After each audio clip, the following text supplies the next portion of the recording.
Derby paulista na Copa do Brasil promete pegar fogo. O primeiro jogo foi 1-0 pro Corinthians e agora o Palmeiras corre atrás do resultado. Vou trazer um corte aqui do programa esportivo, trazendo a repercussão e a cobertura completa desse jogo. Também tenho opiniões dos jornalistas, quem é favorito, quem deve passar e quem não deve passar. Tá muito bacana esse debate da mídia esportiva aqui sobre esse Derby paulista, mas antes de tudo, eu já te peço, vai se inscrever no canal para você não perder os próximos vídeos. Se você é amante de futebol, trago informações dos principais times do Brasil aqui todo dia. Então se inscreve para você não perder nada, taca o dedo no like para ajudar esse trabalho e deixa a sua opinião no placar, quem vai vencer esse jogo. Crédito do vídeo é ESPN Brasil na descrição. Palmeiras e Corinthians amanhã.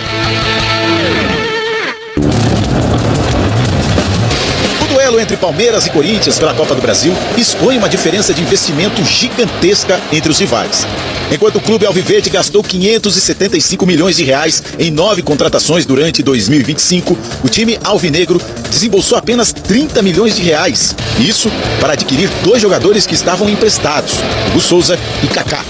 Esse ano o Corinthians priorizou a manutenção do elenco e por enquanto trouxe apenas um reforço, o lateral Angileri, que veio de graça após rescisão de contrato com o Getafe da Espanha. O técnico Dorival Júnior, que chegou em abril, tinha a expectativa de contar com 4 reforços durante a janela de transferência nesse meio do ano. Mas o treinador corre o risco de ficar sem nenhuma cara nova.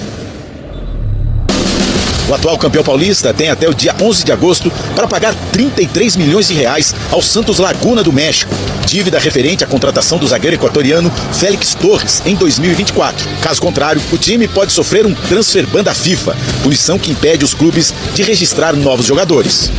O cenário financeiro escancara o abismo econômico e administrativo entre os rivais. Nesse quesito, o Palmeiras ganha de goleada, enquanto o clube alviverde tem receita para investir quase 600 milhões de reais em reforços. O Corinthians se afunda em dívidas e não tem dinheiro em caixa para contratar. A questão é que esse lado financeiro não entra em campo, especialmente quando se trata de um derby, um clássico de extrema rivalidade.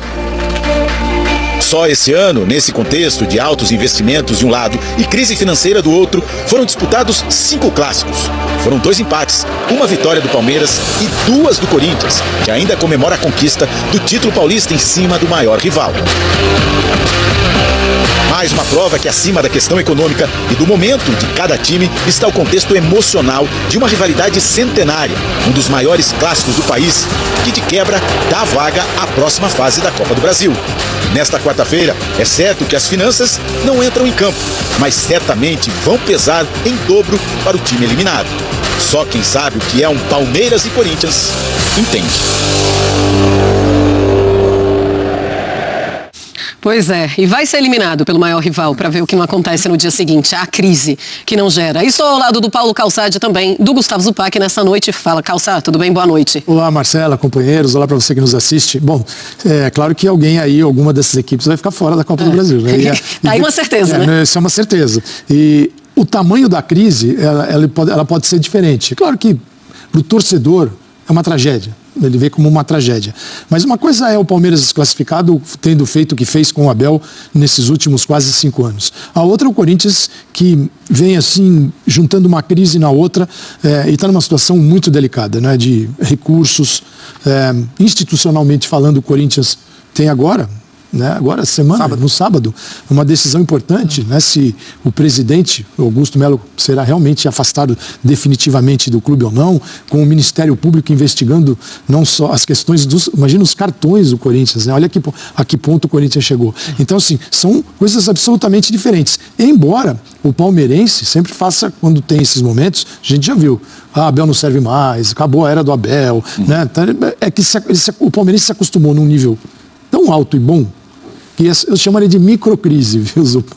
É isso? Não, teve protesto. Crise mesmo. É só olhar para o outro lado. Eles não estão sabendo, eles não estão muito acostumados com tanta crise, mas hoje teve protesto, inclusive vamos mostrar daqui a pouquinho fotos ali da frente da Academia de Futebol. Boa noite também para você, Gustavo Zupac, tudo bem? Tudo jóia. Nós temos então um Palmeiras muito bem, que não sabe pelo menos o que é crise institucional, que tem muito dinheiro, que consegue contratar grandes jogadores, contra um Corinthians que não consegue trazer esses jogadores agora com transfer ban, que pode começar em breve, no dia 11 de agosto, por conta do Félix Torres. Mas quando eles se encontram em campo, a gente não consegue ver essa diferença tão grande, né? A gente tem visto menos, um campeonato que permite que o Corinthians se sobrepõe em relação ao Palmeiras, ou é o estadual, né, que é um campeonato de tiro curto, ou é o campeonato de mata-mata. É o único tipo de campeonato que hoje permite ao Corinthians, de fato, competir com o Palmeiras. Quando a gente pensa em campeonato brasileiro, eles não têm competido pela mesma coisa. Né? No campeonato onde o Corinthians foi bem, o último campeonato que o Corinthians foi bem, de fato, brasileiro, foi lá para 21, 22, onde o Palmeiras brigava pelo título, e o Corinthians por uma vaga alta de Libertadores. Né? No mais, a Copa é o que permite que as diferenças sejam diminuídas nesse clássico, porque o mata-mata permite que o time que não é melhor ganhe do melhor. Ainda que se a gente pegar os 11 do Corinthians e os 11 do Palmeiras, a diferença não é tão grande quanto as administrações sugerem. Isso porque o Corinthians, para montar o time que tem, que é um bom time, não é ótimo, mas é um bom time, gastou mais do que devia. Mas quando a gente olha para as administrações, é claro que elas são administrações antagônicas dentro do espectro do futebol brasileiro, mas na atual temporada, dentro de todas as irresponsabilidades que o Corinthians comete, como, por exemplo, os atrasos para os jogadores, não pagar os clubes que o Corinthians deve nas contratações, este ano especificamente, as irresponsabilidades têm sido bem menores. O Corinthians, a gente está em agosto, o Corinthians só contratou o Angelelli. O único jogador que o Corinthians contratou no ano foi o Angelelli, que veio de graça. Talvez até por conta da saída do Augusto Melo. Que tinha prometido e o Stabile chegou e falou, calma. E até antes também, assim, acho que dentro do caos que o Corinthians vive, depois de ter gastado muito mais do que era para gastar na última temporada, para não cair, esse ano o Corinthians pelo menos colocou o pé no freio em relação a contratações. Não trouxe ninguém porque não pode trazer ninguém. E agora está tentando trazer algum tipo de jogador, empréstimo, custo zero, algo que consiga colocar em campo. Mas de fato é uma diferença abissal em relação à administração, que no campo se vê menos. Até já falei isso aqui em outros momentos, há pouco tempo antes desse clássico da Copa do Brasil. Tenho a impressão que para este elenco do Corinthians, os duelos contra o Palmeiras são os jogos mais importantes do ano, porque o Corinthians, infelizmente, para ele, não disputa títulos. Então os jogos contra o Palmeiras são as finais do Corinthians no ano.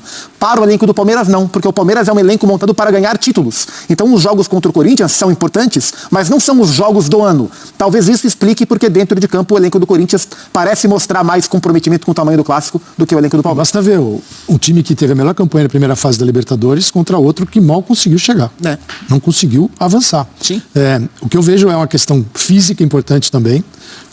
A montagem do elenco é totalmente diferente. O Corinthians às vezes busca mais do que o Palmeiras. O Palmeiras não vai atrás de jogadores. Você não vê um cara de 33 anos no Palmeiras falar que oportunidade e tal. O Corinthians ele vai atrás o Carrilho, ótima contratação. Só que o Carrilho você não vai usar na mesma proporção que alguns jogadores do Palmeiras podem ser utilizados pela Abel por uma questão física. O Memphis entra na questão física. E outros também. O Corinthians pode buscar uns mais veteranos para ajustar o grupo. E o Corinthians, você olha, é muito difícil você modificar esse 11 aqui. Você não modifica. Muita gente pode discutir, é o Bidu ou é o Anguilleri? Sim. Saiu daí, você acabou a discussão. Então este 11 é o 11. Saiu dele, as coisas começam a complicar. O Palmeiras, ele consegue rodar mais. Embora não tenha encontrado o 11 definitivo. Por uma característica que eu acho que ela é antagônica nesse clássico. O Corinthians trabalha muito por dentro. E tem mais dificuldade de trabalhar por fora, com os laterais. Embora tenha saído jogadas com o Mateuzinho e tal, mas sim, as beiradas, elas não são ocupadas com jogadas individuais, tal, é outra coisa. Mas por dentro, Garro, Yuri, Memphis. O Palmeiras, muito forte pelos lados, por dentro falta o passe. Né? Você pega Maurício, Sousa, Facundo, são caras de chegar na área, né? São caras atacantes. Maurício não é um meia. Sim. E o Veiga não está no momento. A temporada é ruim. Então, assim, eles são diferentes. Então, mas o Corinthians, para passar, vai ter que ter uma capacidade física de aguentar os 90 minutos. O Corinthians tem mais jogadores diferentes. O Palmeiras tem mais jogadores iguais. Por isso que como time, como elenco, o Palmeiras é melhor. O elenco ele é mais uniforme. Completo. O Corinthians é um elenco desequilibrado. Mas talvez o Corinthians tenha no seu elenco jogadores mais diferenciados para isso. É fácil. É impossível hoje eu te garantir que o Ramon Sousa vai jogar mais. Ele é mais decisivo que o Memphis. Mas hoje é um clube que busca ainda se conhecer, se entrosar, uma equipe dentro de campo, que no Mundial de Clubes teve problemas até com o treinador, escalando mal, tomando decisões equivocadas. Em algumas partidas isso ficou muito claro. E o outro, o Dorival, não tem o que pensar. Ele só tem que torcer para o departamento médico e a fisioterapia botar os caras no campo. Porque ele não precisa, eu vou pegar o Memphis, vou arranjar uma nova função para ele. Dorival, Faz o básico. Faz o básico. É isso. Faz o básico. Deixa o departamento médico escalar e você conversa com eles no estádio. É isso aí, amante do futebol. O clássico promete pegar fogo, sim. Os 11 titulares do Corinthians, como a mídia esportiva trouxe, são muito bons. Mas o Palmeiras realmente tem um elenco mais recheado, com mais opções para o Abel Ferreira. Quem vai vencer esse duelo tático, Dorival Júnior ou Abel Ferreira? Deixe sua opinião aqui nos comentários se você ainda não deixou. E claro, se você quiser, vai deixando o placar também para ver se você acerta. A sua opinião aqui no canal é muito bem-vinda. Realmente o Palmeiras tem um elenco muito mais recheado, dá muito mais opções para o seu treinador Abel Ferreira, que tem um trabalho muito consolidado no Palmeiras já há vários anos. Mas não pode deixar de lado também o trabalho de Dorival Júnior no Corinthians, com o trio Garro, Memphis Depay e Yuri Alberto, que é muito perigoso no ataque. Então esse jogo sim promete pegar fogo. Se você tem condições, veja o jogo, que deve ser muito bacana. Taca o dedo no like se você gostou desse vídeo para ajudar o trabalho e claro, compartilhe com o teu amigo também, que vai ajudar bastante. Tamo junto, forte abraço e até o próximo vídeo.